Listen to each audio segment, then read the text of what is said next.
ನೋಡ್ರಿ, ಅಲ್ಟಿಮೇಟ್ ಆಗಿ political touch ಯಾಕೆ ಕೊಡ್ಬೇಕು ಅಂದ್ರೆ, ನನಗೂ ಆ ಭಾಗದಲ್ಲಿ ಮತ ನೀಡಿದಂತ ಬಹಳಷ್ಟು ಜನ ಇದ್ದಾರೆ. ಅವ್ರು ಯಾವ ಪಾರ್ಟಿಯನ್ನ ಇಲ್ಲಿ ಗೊತ್ತಾಯ್ತಾ?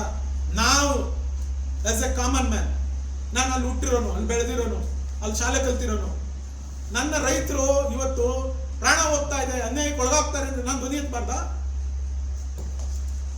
ಎತ್ತಬಾರ್ದ? ಕುಮಾರಸ್ವಾಮಿ ಅವ್ರ ಹೆಸರು ಹೇಳಿದ್ರೆ ಕುಮಾರಸ್ವಾಮಿ ಅವರು ಧ್ವನಿ ಎತ್ತಬಾರ್ದ?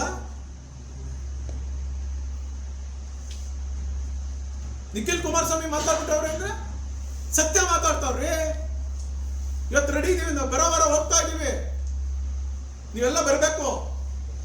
ನಾನು ನಿಖಿಲ್ ಕುಮಾರಸ್ವಾಮಿ ಅವರು ಪ್ರತಿ ಹಳ್ಳಿ, ಪ್ರತಿ ಮನೆಗೂ ಹೋಗ್ತಾ ಇದೀವಿ. ಅಲ್ಲಾಗ್ಲಿ ರಿಯಾಲಿಟಿ ಚೆಕ್ಕು.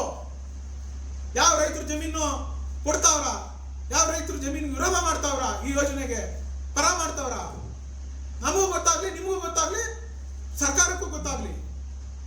ಈಗಾಗಲೇ ದೇವೇಗೌಡರು ಸಿದ್ದರಾಮಯ್ಯನವರು ಪತ್ರ ಬರೆದಿದ್ದಾರೆ.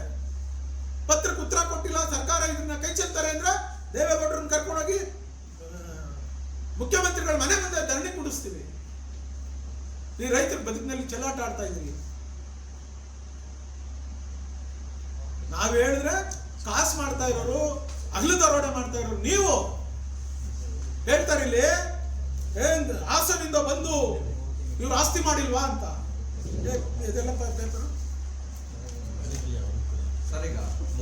ಹಾಸನದಿಂದ ಬಂದು ಯಾಕೆ ಶಿವಕುಮಾರ್ ಸಾಹೇಬ್ರೆ, ನೀವು ಹೈದರಾಬಾದಿಂದ, ಆಂಧ್ರ ಪ್ರದೇಶದಿಂದ, ತೆಲಂಗಾಣದಿಂದ ಕರ್ಕೊಂಡ್ಬಂದು ನಿಮ್ಮ ಸ್ನೇಹಿತರನ್ನ ಸಾವಿರಾರು ಎಕರೆ ಜಮೀನು ಮಾಡಿದಿರಿ. 1 ಎಕರೆ, 2 ಎಕರೆ, 100 ಎಕರೆ, 200 ಎಕರೆ ಅಲ್ಲ, ಸಾವಿರಾರು acre. Divinity venture, icon properties private limited, ಎಂತಂತೆ ವಾರಕ್ಕೊಂದು ವೆಂಚರ್ಗಳು, ವಾರಕ್ಕೆ 1, 2, 3 ಪ್ರೈವೇಟ್ ಲಿಮಿಟೆಡ್ ಕಂಪ್ನಿಗಳು, LLPಗಳು. ಸ್ಟಾಲಿನ್ ಅವ್ರು ಕರ್ಕೊಂಡ್ಬಂದು ಪಾರ್ಟ್ನರ್ ಮಾಡ್ಕೊಂಡಿದ್ದೀರಿ. ಕುಮಾರಸ್ವಾಮಿ ಅವರು ದೇವೇಗೌಡರು ಬೀಗರು, ಅದು ಬೇರೆ. ಬೀಗ್ರೇನು ಇವತ್ತಿಂದ ಜಮೀನು ವ್ಯಾಪಾರ ಮಾಡ್ತಾವ್ರ? ಅವ್ರ ವೃತ್ತಿನೇ ಅದು, ಮಾಡವ್ರೆ. ನನಗೇನೋ ಹೇಳ್ತಾ ಇದ್ರು ಅಂತ, ಅಯ್ಯೋ ಎಲ್ಲೋ ಅಧ್ಯಕ್ಷ ಮಾಡಕ್. ನಾನು ಯಾವತ್ತೂ ನಿಮ್ಮ ಹತ್ರ ಅರ್ಜಿನೇ ಹಾಕೊಂಡಿರ್ಲಿಲ್ಲ ಸ್ವಾಮಿ. ಶಿವಕುಮಾರ್ ಸಾಹೇಬ್ರೆ, ಈ ಯೋಜನೆ, ಈ ಅಥಾರಿಟಿ ಮಾಡಿಸ್ದವ್ ನಾನು ಹೋರಾಟ ಮಾಡಿ, ಈ ಅಥಾರಿಟಿಗೆ ನಾನು ಚೇರ್ಮನ್ ಮಾಡಿ ಅಂತ ಯಾವತ್ತೂ ಕೇಳಿಲ್ಲ ನಾನು. ಜೂನ್ 30 ಒಳಗಡೆ ಅಂತಿಮ ಅಧಿಸೂಚನೆ ಮಾಡಿಸ್ತೀವಿ. ಅದನ್ನೇ ಹೇಳಕ್ ಬರ್ತೀನಿ. ಈಗ ಎದುರಿಸ್ತಾವ್ರೆ. ಯಾವ 3 ಗ್ರಾಮಗಳಲ್ಲಿ ಪರಿಹಾರ ತಗೊಳ್ದೇ ಇರೋ ರೈತರನ್ನ ಕೋರ್ಟ್ಗೆ ಡೆಪಾಸಿಟ್ ಮಾಡ್ಬಿಟ್ಟು ಯೋಜನೆ ಮಾಡಿ. ಕೋರ್ಟ್ ಅವ್ರಿಗೂ ಐತೆ, ನಮಗೂ ಐತೆ. ಅವ್ರಿಗಿರೋ ಕೋರ್ಟ್ ನಮ್ಗಿರಲ್ವಾ? ಕೋರ್ಟ್ಗೆ ಡೆಪಾಸಿಟ್ ಮಾಡ್ಬಿಟ್ರೆ ನಾವೇ ಕಳೆಪುರಿ ತಿಂತಾ ಇರ್ತೀವ?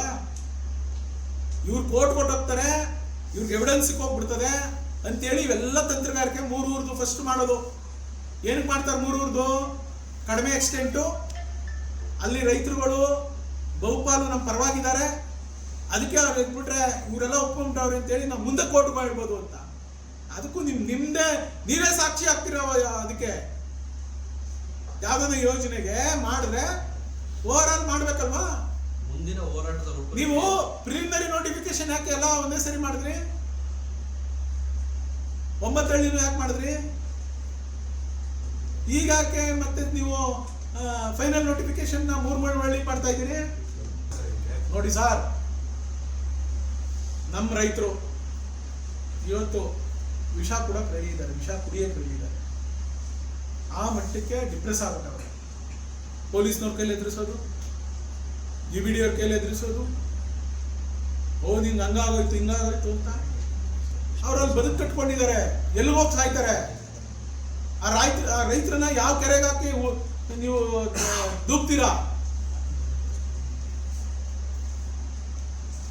ರೈತರಿಗೆ ನೀವು ಗಟ್ಟಿಯಾಗಿರಿ, ನೀವು ಅಧೈರ್ಯರಾಗಬೇಡಿ, ನಿಮ್ಮ ಪರವಾಗಿ ನಾವಿದ್ದೀವಿ.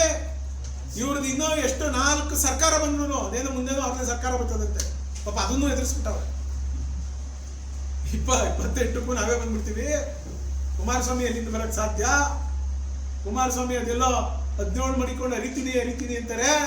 ಪಾಪ ನಮ್ಮ ಹುಡುಗರೆಲ್ಲ ಅರ್ಧವ್ರು ಚೆನ್ನಾಗಿ ಸೋಷಿಯಲ್ ಮೀಡಿಯಾದಲ್ಲಿ ಅರಿತೀನಿ ಅಂದವ್ರು. ಇವರು ಪಾಪ ಇಡೀ ದೇಶದಲ್ಲಿ ಎಲ್ಲಾ ರಾಜ್ಯದಲ್ಲೂ 110 ಸೀಟ್ ಅವಲ್ಲ ಇವರು ಕಾಂಗ್ರೆಸ್ನವರು ಅಲ್ವಾ ಸರ್? ಎಲ್ಲ ರಾಜ್ಯದಲ್ಲೂ ಪಾಪ ತಮಿಳ್ನಾಡಲ್ಲಿ 5ಕ್ಕೆ ನಿಂತೋಗವ್ರೆ.